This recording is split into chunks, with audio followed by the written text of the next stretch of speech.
Welcome back, everybody, to the deep dive. Today, we're diving into the life of a true Hollywood legend. You know her. Oh, yeah. Elizabeth Taylor. One of a kind. We've got her biography right here.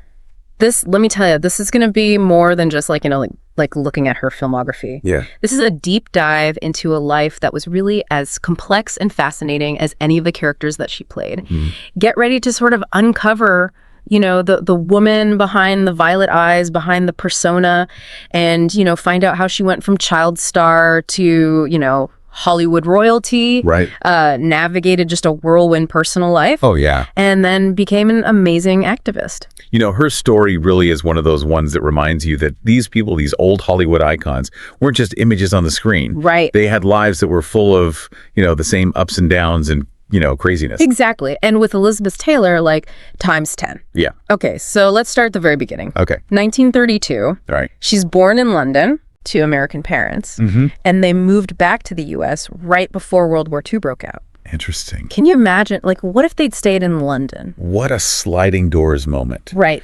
Los Angeles, with its booming film industry, became the backdrop for her incredible rise to fame. Yeah. And you can't forget about those violet eyes. Oh, my God. Legendary. And the double eyelashes. Yeah, they were captivating, even as a child. You can't make that stuff up. It sounds like she was, destined from such a young age. I mean, her mother was a former stage actress. Oh, wow. Saw that star power, encouraged her to pursue acting. Wow.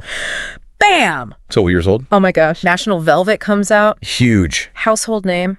That's got to be a lot for a young girl. Absolutely. Child stardom has, its own set of pressures and pitfalls. Right. And those early experiences being in the spotlight probably shaped her in, really profound ways. We see today with young actors, young singers, navigating fame and all the scrutiny and the unrealistic expectations. Yeah. It can be a very difficult path. Yeah.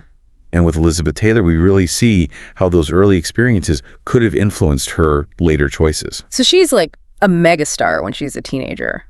But she doesn't just ride that wave of, child stardom. She transitions into these really serious roles. Right. Leading roles. Right. In the 1950s. Yeah. I mean, A Place in the Sun, giant. Oh, yeah. What was driving those choices, do you think? Was it about proving herself as a serious actress? Well, I think there's a lot to unpack there. Yeah. A Place in the Sun was a critical and commercial success. Yeah. A real departure from, the lightheartedness of National Velvet. It showed her dramatic range and really solidified her as a leading lady. Then you have Giant, which tackled social issues. Wow. Like racism and prejudice in a way that was very bold for its time. Yeah. These weren't just glamorous roles, they were meaty. Yeah. They made you think. And I think it shows that she wanted to be more than just a beautiful face. She was choosing roles with substance, challenging her. Absolutely. And challenging the audience. And I think that speaks to a fearlessness in her personality. Yeah, and that fearlessness definitely comes through in some of her iconic roles. Cat on a Hot Tin Roof. I mean, she sizzles on screen. Oh, yeah. With Paul Newman. Paul Newman. What do you think makes that performance so captivating? Well, first of all, the source material. I mean, it's Tennessee Williams. Right. So the dialogue is going to be amazing. Yeah. But Taylor and Newman, they brought this intensity, this raw intensity. Yeah.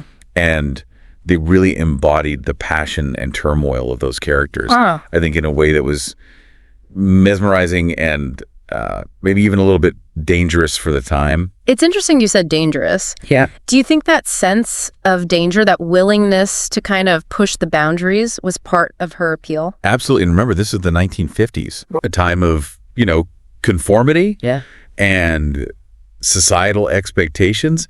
But Elizabeth Taylor was a force of nature. She wasn't going to be put in a box. She was not going to be put in a box. And then she keeps pushing boundaries with films like Butterfield 8. Yeah. I mean, it was a controversial role for that time. She plays a call girl. Right. She wins her first Oscar for it.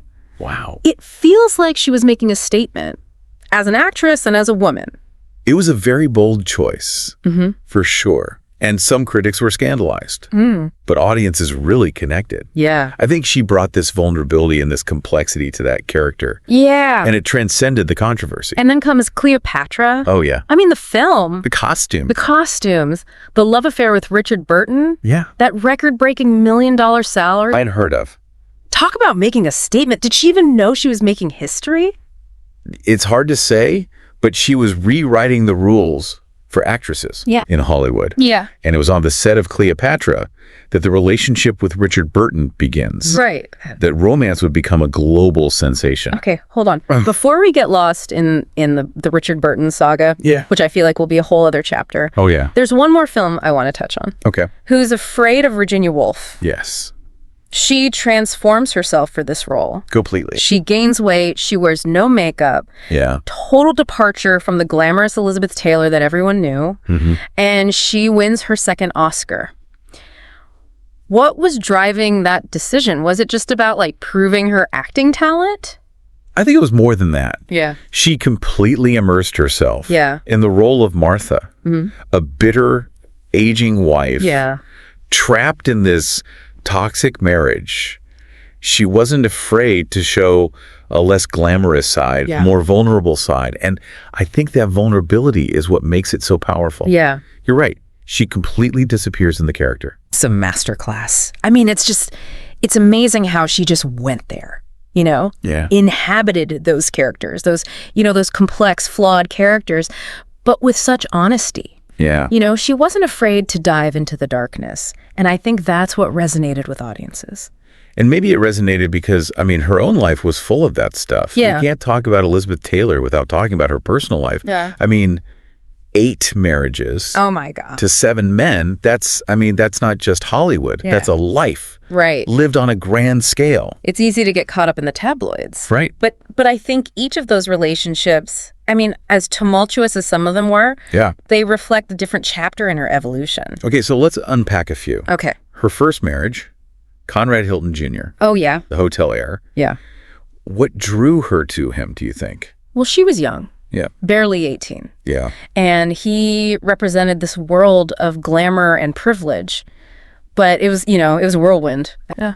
And it was less than a year. Yeah, it was short. Yeah. I mean, classic example of young love. Hollywood style. Hollywood style, yeah. And then comes Michael Wilding, Okay. a British actor. Yeah. And they have 2 sons, Michael and Christopher. Right. Was she seeking stability, do you think, at that point?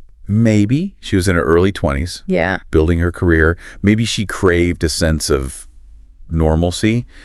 But, that marriage also ended in divorce. Yeah. I mean, you have to remember. Yeah. Global superstar. Yeah. How do you maintain a normal life? Yeah, that's got to be impossible. Right. Then there's Mike Todd, Oh, yeah. the charismatic film producer. This one seemed like a real, love match. Yeah. But then so tragically, he dies in a plane crash. What an impact. I mean, you can only imagine. I mean, it's a heartbreaking chapter. Yeah. They were very much in love. Yeah. And his death just left this huge void in her life. It's a reminder that even with all the fame and fortune, life can throw you curveballs. Totally. Then comes the Eddie Fisher scandal. Oh, yeah. He was married to, Debbie Reynolds. America's sweetheart. At the time, when he and Elizabeth began their affair, Right. Media frenzy, Oh, yeah. it really changed, or tested, I guess, public opinion. Absolutely. Do you think she regretted that decision? It's hard to know her private feelings, but publicly, she never apologized. Yeah. For following her heart. But it was a different time. Right. And the double standard for women back then, it was pretty harsh. I mean, she was vilified Oh, in the yeah. press. And Eddie Fisher faced way less criticism. So interesting how she never backed down from public scrutiny. It's like she lived her life on her own terms, no matter what anyone else thought. Yeah. And then, of course, Richard Burton. Oh, yeah. The love story. 2 marriages, so passionate, tumultuous, larger than life. Right. They were like the power couple. I mean, their relationship was a whirlwind. Yeah. Intense emotions, grand gestures, and very public, displays of affection Yeah. and conflict. Yeah. They made films together, traveled the world, Yeah. and, just lived life on this scale that most people could only dream of.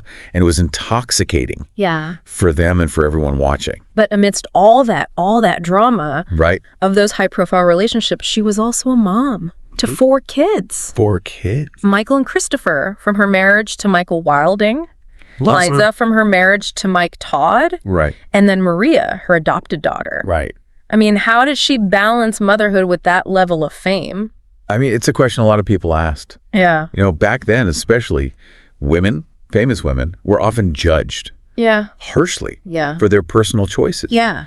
But Elizabeth Taylor, she defied those expectations. She was a devoted mother who loved her children fiercely. Yeah. And she made sure they were a priority, even amidst all the chaos. So we have, you know, the glamorous star, Right. the passionate lover, the devoted mother. But there's another side to Elizabeth Taylor that I think often gets overshadowed. Yes. The activist. The activists. And this is a side of her that that really reveals like a depth, a compassion that went way beyond just, you know, red carpets Right. and headlines. This is where she truly shines. Yeah. You know, in the 1980s, when the HIV/AIDS epidemic was, you know, at its height, Yeah. she became a leading voice for awareness and support. And this was a time when the disease was just shrouded in fear and misunderstanding. People were afraid to even talk about it. Right, right. But Elizabeth Taylor, you know, with her global platform Yeah. and her own experiences with loss, she chose to speak out. The loss of close friends like Rock Hudson, it seemed to really like fuel that passion to make a difference. Absolutely. I mean, she saw firsthand. Yeah. The impact Yeah. of HIV/AIDS. Yeah. Not just on those diagnosed, but on their families, their communities. Yeah. And she saw how fear and stigma were preventing people from getting help. So she co-founds AMFAR in 1985. Right. And then in 1991, establishes the Elizabeth Taylor AIDS Foundation. Yeah. I mean, these were groundbreaking moves. Absolutely. That really changed the conversation. I mean, she was relentless in her advocacy, Yeah. testified before Congress, Right. organized these huge fundraising events, and used her celebrity Yeah. to shine a light Yeah. on the epidemic. It's incredible to think about the courage it took to do that Yeah. at a time when, you know, so many people were turning a blind eye. I mean, she didn't have to do any of that. She could have just, Yeah. you know, sat back and enjoyed her wealth and stayed out of it. Right. But she chose to use her platform Yeah. to advocate for, you know, for those who were marginalized Yeah. and suffering. It's a really powerful reminder that we all have a responsibility to use whatever influence we have Yeah. to make the world a better place. Totally. It's a real testament to her character. She wasn't afraid to stand up, even when it was unpopular Yeah. or controversial. And her activism, I mean, it had a real impact. She raised millions of dollars Yeah. for research and care and helped destigmatize the disease. Totally. And that paved the way for, you know, more open dialogue and more compassionate treatment. I mean, it's pretty amazing how she went from like one chapter of her life to the next, each one seemingly bigger and bolder than the last, but never lost sight of what was important. Yeah. Her family, her friends, her commitment to making a difference. And, you know, she did all this while battling her own health issues. Yeah. She had scoliosis, Oh, right. which caused her chronic pain, Yeah. and struggled with addiction. Yeah. Makes you wonder where she found the strength. To keep going Yeah. and keep fighting. For herself and others. It really is a testament to her resilience and her inner strength. Yeah. She faced so many challenges, personally and professionally, Right. but she never gave up She never gave up. and did it all with this incredible grace and style. Oh, yeah. I mean, she was a fashion icon, Absolutely. known for her, you know, love of diamonds and her impeccable taste. That's right. I mean, White Diamonds, her signature fragrance is still one of the best-selling perfumes Oh, yeah.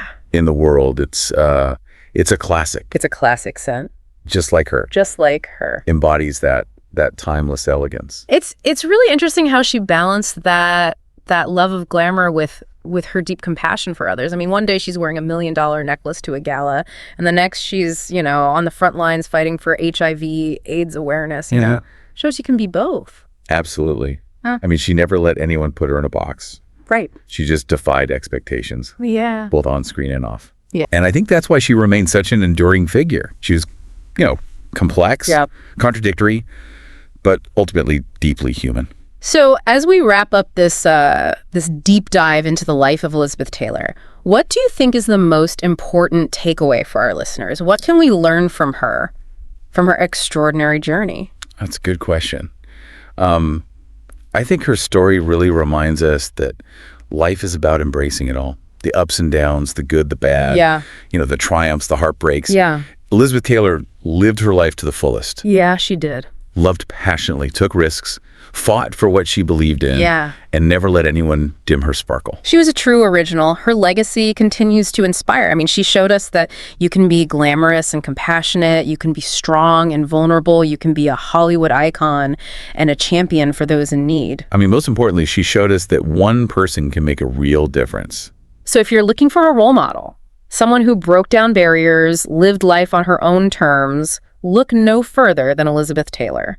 She's a reminder that we can all make our mark on the world and leave it a little brighter, a little kinder than we found it. That's a legacy worth aspiring to. That's it for our deep dive into the life of Elizabeth Taylor. Hope you enjoyed the journey. Until next time, keep exploring, keep questioning, and keep discovering those fascinating lives that await you.